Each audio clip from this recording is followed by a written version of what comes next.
Yours. I'm Dan Drake. This is Front Up on Visitor Network TV and Channel 99. Our guest today is a familiar face, David Goodman. David, thank you for coming by. We've got a few things to talk about. Oh, yeah. I think we just interviewed Sarah Oktay. However, I'm sorry, I still don't get it right. That's right, Oktay. Oktay. And, about her recent experience with the Board of Selectmen and not being reappointed. What's your take on it? Well, I listened to the interview, and it's so obvious. That's not fair. It's obvious. Well, I would have said this anyway. Even if I hadn't listened to the interview. I mean, she's so far ahead of probably everybody on the Concom as far as innate knowledge and what she's learned in her studies. To get rid of her we know it's not about experience or a lack of experience. We know that it's not about getting new blood on there. I mean, they put Ian Golding in there, and he has been there before, so that's a bogus assumption on their part. It's pressure from the Wisconsin Beach people, and when you listen to Sarah, she's so cogent and she's right on the nose about everything. It kind of reminds me of what's going on with the Republicans nationally. They're denying the science of climate change, and these guys are denying the science of erosion, basically, on that cliff out there. The thing that I always show people, and it's a really simple way to show how this works. If you stand on a beach and you put 1 foot into the sand and let the waves come back and forth, within 2 minutes, all of a sudden it erodes around where your foot is because you have a solid object and the other stuff is soft around it. It's that simple. I mean, you don't have to be a scientist to even figure that out. We've talked about the merits one way or another before, and so I don't want to get into that too much, but I think that the question is, what's next for Sarah? Well, the paper today said she might run for selectman, but we'll see. I think she'd be great. I mean, I think there are a few things that she couldn't do. She's very bright, and she's articulate, and she studies things. Unlike me, who's shoot from the hip a lot of the time, she's grounded. When she comes up with something, it's been vetted. In her mind, anyway, and she's talked to other people about it. So we need more people like that instead of these. I just say that I'm not impressed with some of the people on the Board of Selectmen right now. Let's switch gears and talk for a minute about housing and the Paston proposal. What's your view on that? The newest proposal for roughly 350 units in Old South Road. First thing, there's no guarantee he'll get a 40B. Okay. That's the first thing. I mean, he's talking about it, but I do think it's interesting that he got a former selectman who's working hand in glove with him to try and get this thing through. I mean, unfortunately, unlike in Congress, you can't be a lobbyist for a couple of years after you got out of Congress, but here you can be both. She's actually been out for a couple of years, too. But she has been doing it for a while, too. It didn't. Right, that's true. I mean, we've. I'll put it this way. But again, let's talk about the merits of this one. Yeah. He made a proposal for what it was 150 units. It was turned down at town meeting.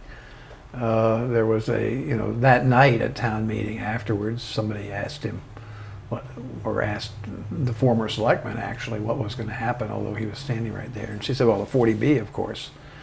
And you put that next to what we I think all know is a serious workforce housing issue on the island.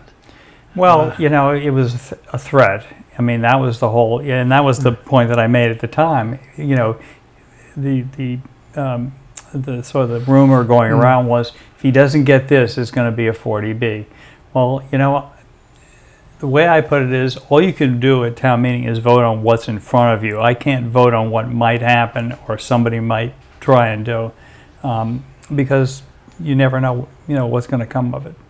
But I will say this: if these rentals are reasonable and they're affordable,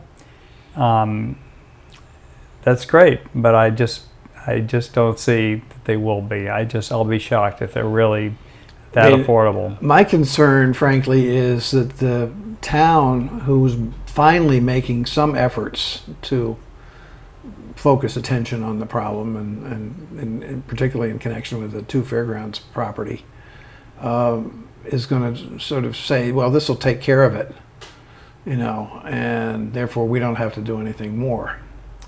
Do you think that's a danger? Well, I don't trust private entities to how should I put it? To do the right thing. Sometimes they're looking for money. They're not looking for benefiting people, except their bank accounts. Right. They're I mean, one thing that I always say, and this is, I think people don't catch a lot of time, when people say we need to run our government like a business. Well, it's not a business, and it shouldn't be a business.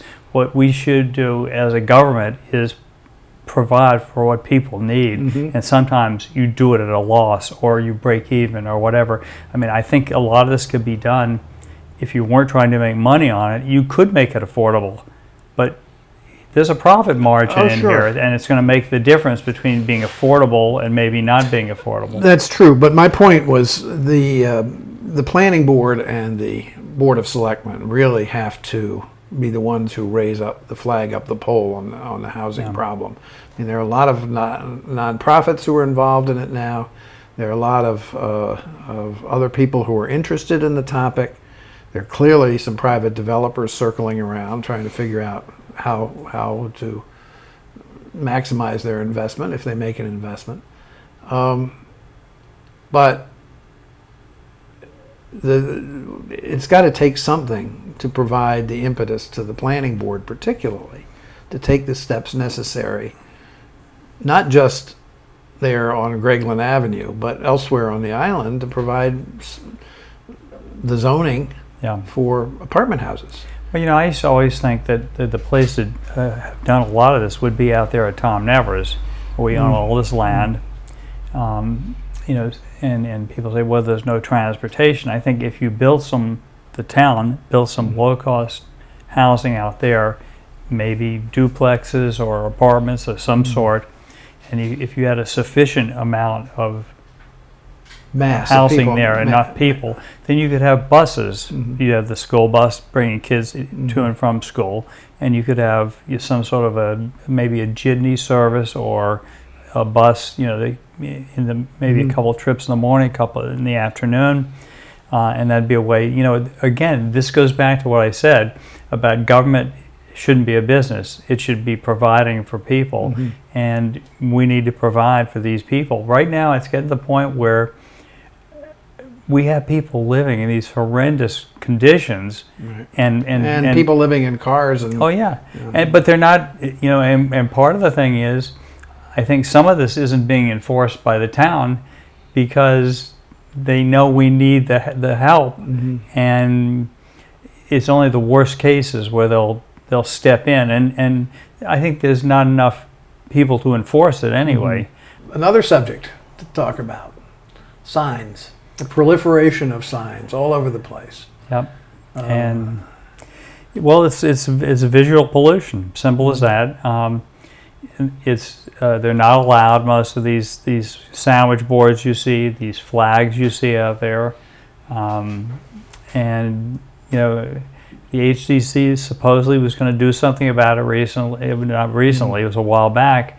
I have yet to see anything. The HDC has no staff to speak of. You know what? They have one person or two people. You know what? I would be happy to spend a couple of days and go around for the HDC. They could appoint me a temporary member or whatever you want to call it, or staff at $1 a day, and just give out these summonses to people. Well, first you give them a warning. You have 2 weeks to get rid of the sign or else. And then go out and give them a summons and start fining them and collect the money. I mean, it's really, what bothers me is that in a lot of cases, these people are some people are unaware, really, exactly of what's going on, but there aren't many of them. Most of the people know exactly what they're doing. Now, this is beautiful. The tavern now has a speaker outside, so you can listen to music inside if you're out on the street. I mean, that's not a sign, but that's a bad sign of the times, is a good way to put it. Visual pollution takes another form too, which is telephone poles. And I took a beautiful picture from the Vatican Beach of the sunset the other night, and right in the middle of it, there are about 3 phone poles that are hideous. And well, when I was a kid, growing up outside of Charlotte, North Carolina, they took all the telephone poles down and buried the wires. And the reason they did it there, though, was not because of visual pollution. They did it because they found that a lot of the bad car accidents took place from people hitting telephone poles. Now here, I think it's more critical, the visual part of it. Plus the storms. But in a lot of places here, because our streets are narrow, our sidewalks are narrow, some of these telephone poles are literally right on the street. There was that effort. What was it, in the 90s? Yeah, they did a little bit of town. Downtown, and it took forever to get the utility companies to And we got charged a fortune from the telephone company, and God knows if we ever got our money's worth, because no one kept track of it. Right. I mean, it's a typical kind of deal. It's no different, I think, than what goes on with our cable TV here. I find that, we're paying these extra fees for for these guys, and we're not getting the service that we ought to be getting. Right. But I think that's everywhere. I think well, they're monopolies, but they're unregulated monopolies. I mean, Comcast and Time Warner are just when you see those surveys, they're the 2 worst customer service industries going. I mean, it's and they get a lot of money. I'm ready for being able to pick which channels you want instead of having to buy these packages. Whole packages. So. What's the last issue we want to talk about? How about a little bit of common courtesy on the island? And what I mean by that is you see it everywhere. As far as driving is a good example. Now we've gotten to the point where the traffic is so bad. People's attitude is, I'm just going to pull out because I want to go, even though I don't have the right of way. I'm going to run that stop sign, even though you're about to hit me as you're coming, when you do have the right of way.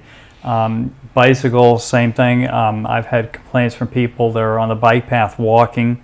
People with bikes come up behind them and never warn them they're coming, which they're supposed to do by law. I have another complaint from a woman who was talking about she rides horses on dirt roads. People just go flying by them and spook the horses. Or you see people walking a stroller on a dirt road, and people do that to them. I mean, you can slow down for 100 yards and then pick it up if you want to. Just that sort of thing. I just think that. I don't think it's just summer. I think that the driving part of that. And the running of stop signs and so forth happens. I have less of a problem in the winter with this 1/10 of the cars, though. Yeah, well, I mean, when I first moved, try the Matticat Road coming into town on a Saturday or Sunday morning when the dump is busy, and there's nobody behind you, but that guy comes out right in front of you, and it happens every day. It's an interesting thing. When I first moved here in 1971, there were probably a third of the stop signs that we see now. Back then, there weren't that many cars. You just sort of drifted up and we kept going if there was nobody coming. Now, obviously, we need stop signs in places. But, I mean, last week I watched a cop go right to a stop sign and make a turn. No turn signal. And I wrote about that. A couple of weeks before, I watched a cop here make 2 turns, never use a turn signal. Turn signals, there's a reason you use them. A, because it's illegal, it's something you have to do to be legal, and 2, it's courtesy. If I'm sitting there waiting to pull out on a street and the guy's turning before he gets to me and he doesn't put on a turn signal, I'm sitting there for 15 or 20 seconds when traffic could have been moving instead of he just couldn't hit that little stick on the side of his steering column. I mean, just little things like that. It doesn't take that much. But the attitude now is, I'm shocked if I see someone use a turn signal. I mean, it's gotten to that point. Gino, we have any more time? I've got one other subject. Sure. How about the new Stop and Shop? What's your take on that? I like some of it. I made the point that, I don't think we need 25 different kinds of frozen pizzas. And when you walk through there and you look at the side of the body mass of some of the people, you can see they're living on a lot of this kind of crap. But they were before. They were fat before the news. Well, true, but the other thing, one thing I've been complaining about continually, and I think it really is, and I've talked to the manager twice. A lot of the whole fish in there are literally rotten. Mm-hmm. When you walk in and you see a fish and the eyes are sunken, right, that's an obvious sign the fish has gone bad, and it's it's really dangerous is the first thing. Generally, though, I like what I see there. I have noticed in the last week, I've noticed they're slipping a little bit with even the produce and stuff. Mm-hmm. No, it's a huge volume. And the other thing is, they could have cut a couple of aisles out of there and made them wider, mm-hmm, because it's just as narrow now in places. And when they're stocking stuff, you can't get by. Somebody said the stock carts are wider now. Oh yeah, and not only that, they're continually stocking. I mean, because it's I said this the other day about the parking lot. Build it and they will come, mm-hmm, and the place is busy all the time. I mean, it's really got a lot of, and you would think, well, it's bigger, it's got more parking, it'll be a little better, but it's not. There's a lot more people here this year. There is more room in the parking lot. Yeah. Oh, yeah. I mean, in between the rows and so forth. And one thing that somebody complained about, which I hadn't thought about because I usually don't use a shopping cart, I just use a basket.